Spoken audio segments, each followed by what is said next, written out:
Hi friends, आज discuss करते हैं mid cap and small cap funds के बारे में। तो पहले हम जानते हैं mid cap and small cap funds होते क्या हैं। लार्ज कैप फंड्स वो होते हैं जो लार्ज स्टॉक्स में इन्वेस्ट करते हैं, टॉप 100 स्टॉक्स में इन्वेस्ट करते हैं। मार्केट वैल्यूएशन का भी जो टॉप 100 स्टॉक्स होते हैं उनको हम large cap funds, large cap stocks कहते हैं। उन स्टॉक्स में जो इन्वेस्ट करते हैं वो लार्ज कैप फंड्स कहलाते हैं। उसी हिसाब से मिड कैप फंड्स जो होते हैं वो नेक्स्ट 150 स्टॉक्स, तो अपार्ट फ्रॉम द फर्स्ट 100 जो नेक्स्ट 150 स्टॉक्स में इन्वेस्ट करते हैं वो मिड कैप फंड्स होते हैं। और जो 100 प्लस 150 250 स्टॉक्स को के बाहर जो स्टॉक्स होते हैं मार्केट वैल्यूएशन के हिसाब से, उनमें जो इन्वेस्ट करते हैं वो स्मॉल कैप फंड्स होते हैं। तो smaller capitalization funds, smaller capitalization के स्टॉक्स में इन्वेस्ट करने वाले स्मॉल कैप फंड्स हैं। और apart from the first 100 next 150 में तो मिड कैप फंड्स का मार्केट बकेट जो सिलेक्शन बकेट है वो काफ़ी छोटा होता है। लार्ज कैप फंड्स का और भी छोटा होता है because they can invest in only 100 stocks. Mid cap funds के पास ओनली इन्वेस्टमेंट का चांस होता है 150 स्टॉक्स का। स्मॉल कैप फंड्स का बकेट थोड़ा ज़्यादा होता है, लेकिन जो स्टॉक्स होते हैं they are not deeply researched and they are not favourable to the market analysts. So काफ़ी डीप रिसर्च करनी होती है जो स्मॉल कैप फंड्स मैनेजर होते हैं उनको आइडेंटिफाई करने के लिए स्टॉक्स को। तो डिस्कस करते हैं कि कैसे परफॉर्म किया है इन्होंने। आप देख सकते हैं कि लास्ट 22 ईयर्स में, सिंस 2000 से जो स्मॉल कैप स्टॉक्स हैं, तो only 13% of the small cap stocks turn to multi baggers. Means उन्हीं की परफॉर्मेंस अच्छी रही है कि वो स्मॉल कैप से मिड कैप या लार्ज कैप में कन्वर्ट हो पाए। 58% तो स्मॉल कैप ही रह गए। लास्ट 22 ईयर्स की बात कर रहा हूँ। 29% जो स्टॉक्स थे वो they slurred down, they become micro caps, मतलब वो they become penny stock sort of. Mid cap stocks की थोड़ी कंडीशन अच्छी है but still 23%, only 23% of the mid cap stock move to become large caps. Balance either they converted to small cap stocks or they remained in the mid cap category. So जो हम discuss कर रहे हैं, जो मैं दिखाना चाह रहा हूँ कि इट इज़ नॉट श्योर कि with time all the small cap stocks will grow. So इसमें सिलेक्शन क्राइटेरिया काफ़ी इंपॉर्टेंट होता है। अब जो फंड्स होते हैं, हम सोचते हैं कि लार्ज फंड्स में इन्वेस्ट करेंगे तो अच्छा रिटर्न आएगा। Whereas in the small cap and mid cap funds category it is called as winners curse. Winners curse क्यों कहते हैं? क्योंकि अगर स्टॉक्स की मार्केट वैल्यूएशन ही कम है और उसमें लार्ज फंड्स इन्वेस्टेड हैं तो वो funds will find it difficult to exit. There is a larger impact cost, so once it starts to exit the stock the price will slide down heavily. देख सकते हैं जो AUM of the largest small cap fund is greater than the size of the largest small cap stock. Nippon India जो largest small cap fund है जिसके market AUM 18,000 crore से ऊपर है, वेयर सनोफी इंडिया जो जून 2022 में एज पे IMF क्लासिफिकेशन जो स्मॉल कैप स्टॉक था उसका जो मार्केट कैप था 14,000 crore. So you can see कि जो स्मॉल कैप फंड्स हैं they are greater than the size of the small cap stocks. अब देखते हैं लास्ट 6 मंथ में क्या परफॉर्मेंस रही है mid cap and small cap funds की या स्टॉक्स की। Because it was time of Russia war and market was sliding down heavily. तो broader market Sensex decline 10%, whereas BSE mid cap 150 has declined 17% and small cap 250 has declined 22%. Stocks bleeded heavily. some stocks की value 65% से भी ज़्यादा हो गई और कुछ stocks की value it came to really low levels and we invested heavily in those stocks. So it was a good time to invest also, and it also shows कि जब मार्केट डिक्लाइन होता है तो mid cap and small cap stocks में काफ़ी ज़्यादा गिरावट आती है। अब हम जानना चाहते हैं why we should invest now. देखो, इन्वेस्टर्स भी कंसर्न, दे आर राइट कि economic growth slowing down, growth है स्लो डाउन हो रही है, inflation is on the rise, interest rates are rising, global markets में डिक्लाइन है और कोविड केसेस फिर से रिसर्च हो रहे हैं। तो why we should invest now?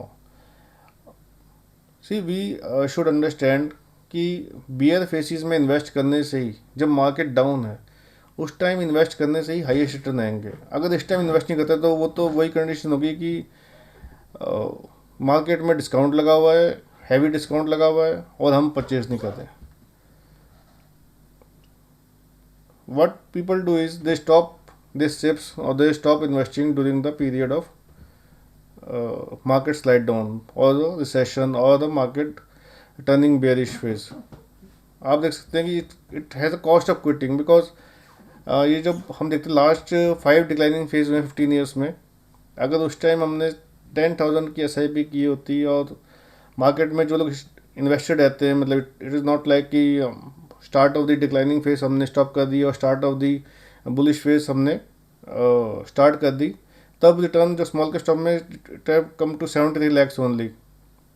Whereas if we would have left invested तो 76 lakhs होता है, तो it always have a return. So there is no need to time the market कि हाँ मार्केट के अंदर हम टाइमिंग करें कि अभी रिसेशन आ गया तो स्टॉप कर दें. It is not a good time to. तो we should keep on investing, we should not stop our invested. So it is a good time to invest and we should keep invested, start investing और continue our investments. तो ये कुछ category हैं mid cap funds की. कुछ stock, कुछ अच्छे mid cap funds हैं.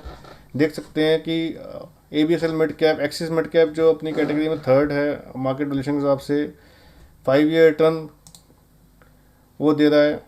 सिप का रिटर्न 15%, 15.88%, 16%. आप देख सकते हैं निप्पॉन का return it is coming around, ETF mid cap का रिटर्न है 20.76%.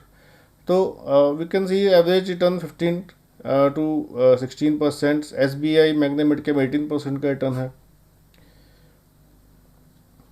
मैं यहाँ पे आपको मार्क करता हूँ. Axis mid cap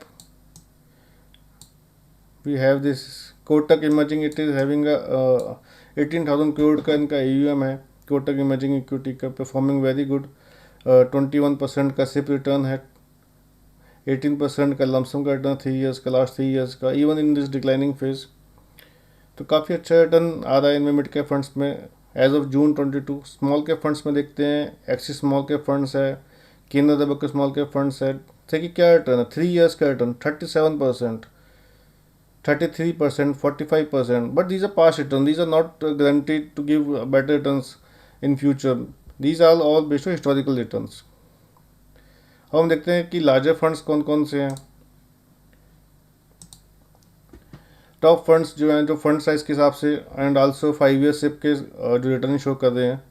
Nippon India small cap जैसे हमने डिस्कस किया लार्जेस्ट फंड है. It is having investment of around 18,000 crores. HDFC small cap funds 12,900 crores. This is fund size. People are investing heavily in these funds.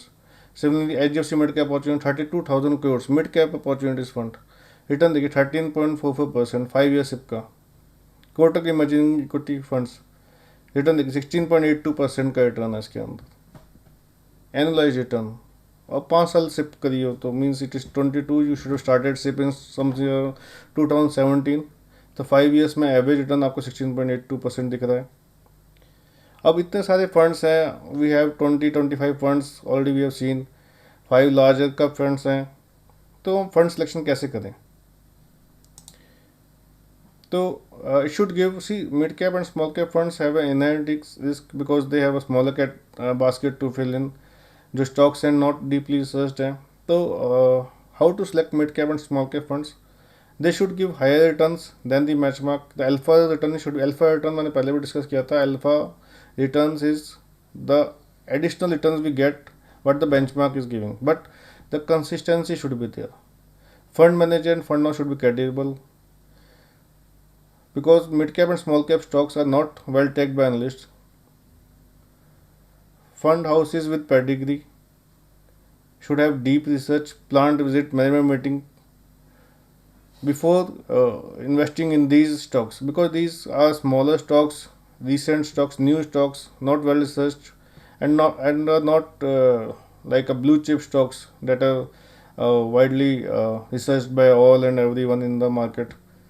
So returns अच्छे आते हैं, लेकिन these stocks have a tendency to become dead also, which doesn't happen with the blue chip stocks. मतलब it happens but rarely. Consistency होनी चाहिए, मतलब 5 years 10 years की cycle होनी चाहिए, बट देख सकते हैं कि half of this funds are not even 5 years old. So market cycles में कैसे परफॉर्म कर रहे हैं ये देखना बहुत जरूरी है किसी फंड को सेलेक्ट करने के लिए। ये नहीं कि मार्केट अगर स्लाइड कर रहा है तो it should sliding faster, and market grow कर रहा है तो it is sliding, it is not growing as fast as the market, as the benchmark. So it shows the fund manager, fund house, it shows everything means, so we have to be very careful in selecting mid cap and small cap funds। तो friends जुड़ते रहिए मेरी videos के साथ, और ऐसी ही अगली बार discussion करेंगे और नई नई चीज़ों के बारे में। Thank you.